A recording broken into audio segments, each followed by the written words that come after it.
Magandang araw po, Doc Willie, Doc Lisa. Maganda itong topic natin, ha?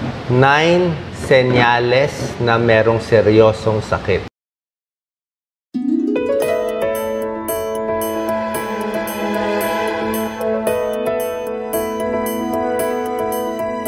Alam nyo, ang sakit minsan biglaan eh. Di ba? Wala nakaka-expect. Hindi po to pananakot na video. Gusto natin laging handa. Katulad ng stroke. Di ba? Stroke, bigla na lang eh. Kaya nga po tinawag na stroke. Ang ibig sabihin ng stroke, bigla. Di ba? So, pag meron tayo nitong 9 signs o sintomas, dapat ready po tayo. Alamin natin na. Number 1, biglang masakit o mabigat ang dibdib. Yan. Basta mabigat ang dibdib, may tumawag sa akin, Dok, masakit dibdib ko. Hindi ko binabaliwala. Yan, bilang cardiologist. Paano ko kayo mabibigyan ng payo? Titignan natin kung yung masakit ang dibdib, high risk ba siya o low risk.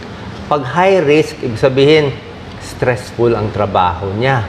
Okay? Baka lalaki, edad 40, lalo na kung 50 pataas. Tapos may mga high blood, may diabetes, may katabaan, tapos mabigat ang dibdib. Sabihin niya, pag umakyat ako ng 2 palapag, napapagod. Masakit dito. Magdududa na ako, baka may bara na sa puso yan. 2, 3, 4 na bara. So, nasa high risk ba yung pasyente? Pero kung sasabihin nung isang tao na mabigat dibdib niya, pero babae naman siya, 25 years old, wala naman, estudyante lang, tingin ko baka stress lang yon, hindi natin papansinin yon. Isa pa, tatanong ko sa inyo, nasaan yung masakit sa dibdib? Turo nyo. Diba? Yan ang trick ko eh. O, turo nyo ngayon. Kahit di ko kayo nakikita. O, pag naturo nyo, dito ba? Dito? O, lahat na nakaturo, malamang hindi yan sakit sa puso. Kasi naturo mo eh. Ang sakit sa puso, ganito arte nila eh. Parang nandito, Dok. Oh. Hindi ko, wala akong maturo. Paano nasa loob yun eh? Hindi mo talaga matuturo siya. Kaya normally, medyo banda rito yun sa may gitna eh. Sa may gitna ang masakit. Banda rito. Okay? Pag sa kanan, eh, ibang usapan pag kanan ba? Kaliwa eh. Number 3, masakit ang tiyan. Okay? Masakit ang tiyan. May mga masakit ang tiyan na hindi naman serious. Let's say, na-impacho ka, mabilis kumain, o may acid, yung GERD, di ba? Alam naman natin yan. Minsan may ulcer. Hindi naman ganun kadelikado. Magagamot natin yan. Pero merong masakit na tiyan na dito sa may gitna, pupunta sa may kanan. O sa mga kabataan, 20, 30 years old, lumilipat dito sa kanan. Appendicitis yun, di ba? Ingat tayo. Meron naman masakit ang tiyan na parang masakit lang. Laging busog. Mild ang pain. Yun, binabantayan ko rin. Kasi minsan, colon cancer. Diba? Kasi yung abdomen, sabi nga ng isang gastroenterologist, the abdomen is a temple of surprise. Ang daming organ dyan eh. Hindi mo alam ano kung dito sa may kanan, bandang taas, right upper, gallbladder yan. Pwedeng liver cancer, gallbladder stone, yan ang mga binabantayan natin. So, depende sa location sa tiyan. Meron akong mga videos yan. Number 3, warning sign na delikado ha. Biglang namayat. O, namayat ka ng 10 pounds, 20 pounds, na wala ka naman, hindi ka naman nagtijeta. Kaya pa nakita mo yung kaibigan mo, uy, namayat ka ngayon, ano nangyari sa'yo? May sakit ka na ba? Ba't ka na mamayat? Diba? Hindi, okay lang ako. Pero tingnan mo yung picture niya dati. Picture ngayon, biglang namayat. Diba? Lalo na sa may edad, ang iisipin na ganun ng doktor, may nakatagong cancer.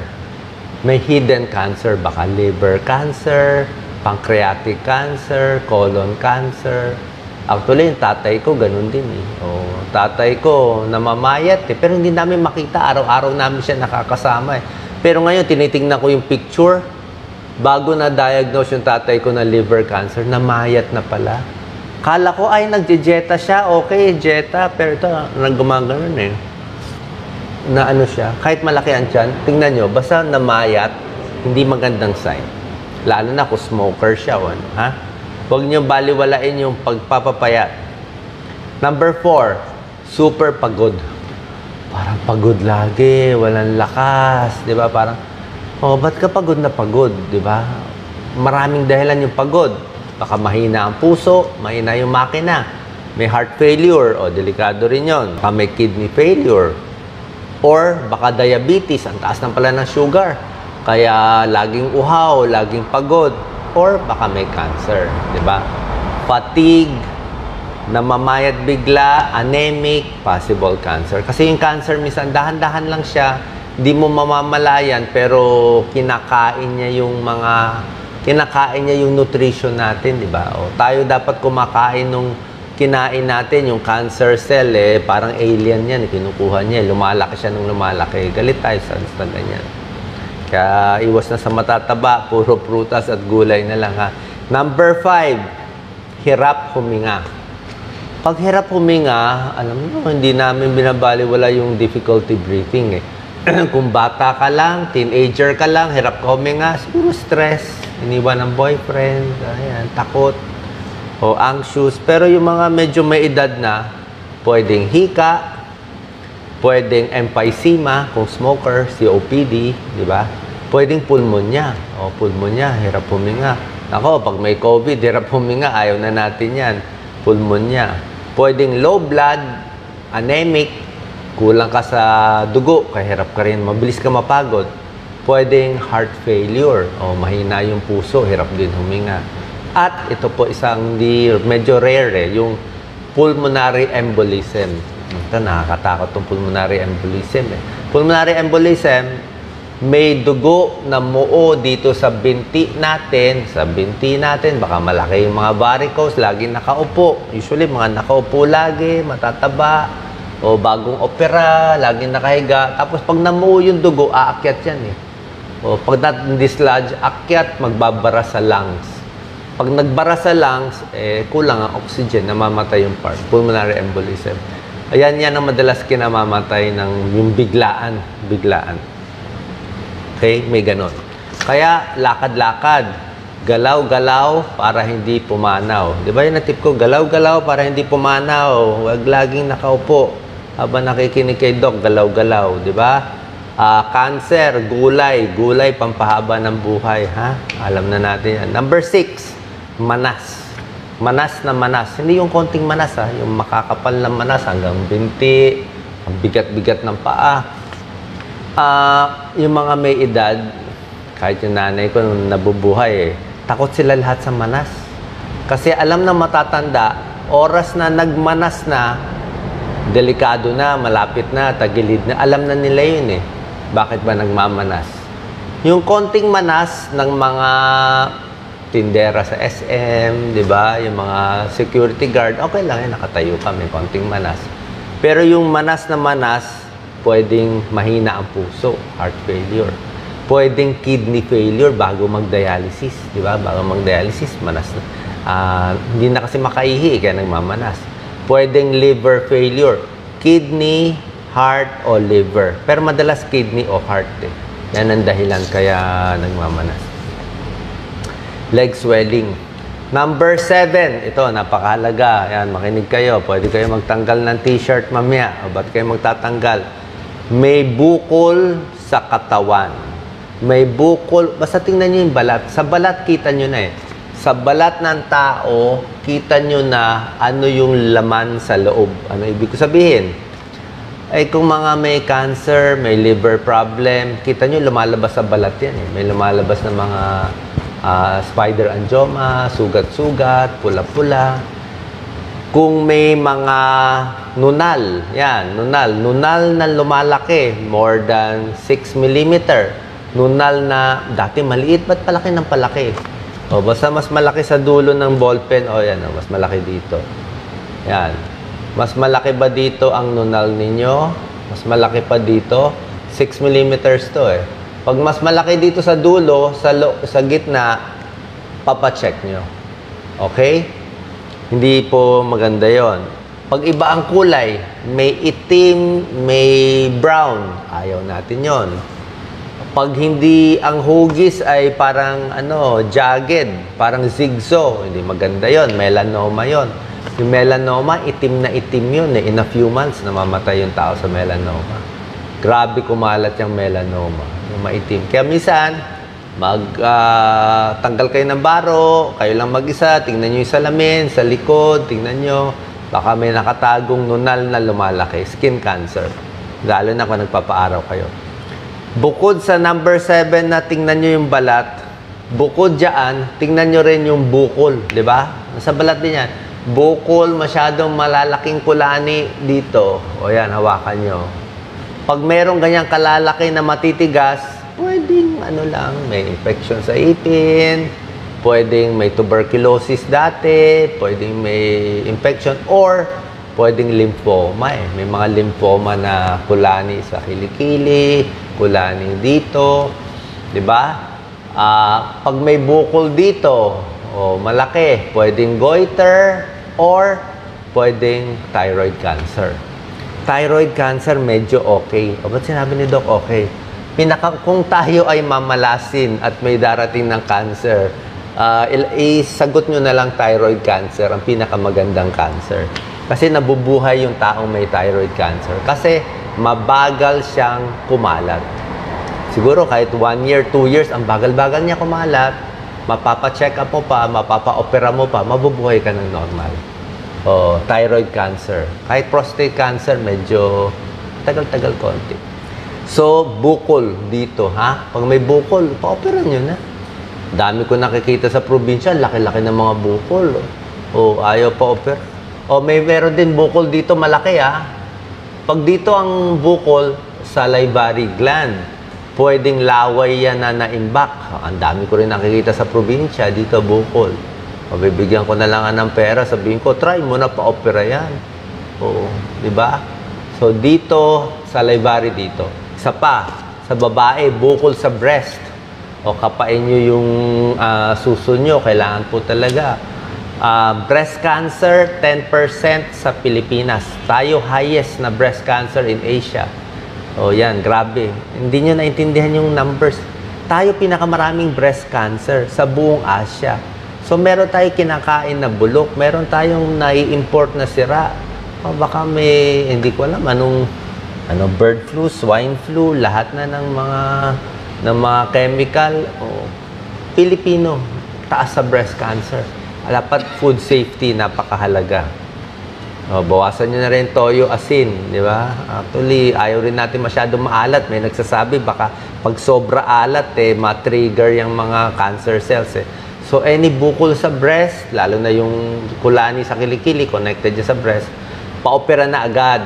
Pa-opera nyo na. Stage 1, stage 2, pa-opera na. May nakikita ako, ganito nakalaki yung bukol sa dede. Tapos, di ba? Ganito nakalaki, tapos nagsusugat-sugat na. Kawawa naman. Hinahayaan na lang. Hirap po yun. Pag stage 3, stage 4, hindi na natin. So, yan any changes sa balat, any bukol-bukol, kahit bukol sa hita, may mga sarcoma dyan, o bukol sa tiyan, hindi po maganda yan. Number 8, 9 warning signs. Kahit anong pagdurugo. Number 8, any bleeding, you have to consider it seriously. Dugo, diba? Tingnan natin, dugo sa ilong. Minsan, mainit, nangungulangot, natusok, pwede lang yon, okay lang yon. Pero yung laging dumudugo ang ilong, baka nasopharyngeal cancer. Merong nasal cancer, yan. Mga edad 40, 50, 60. Usually sa Asian, mga Chinoy, marami nagkaka-nasal cancer. Pagdurugo sa plema, pag-ubo.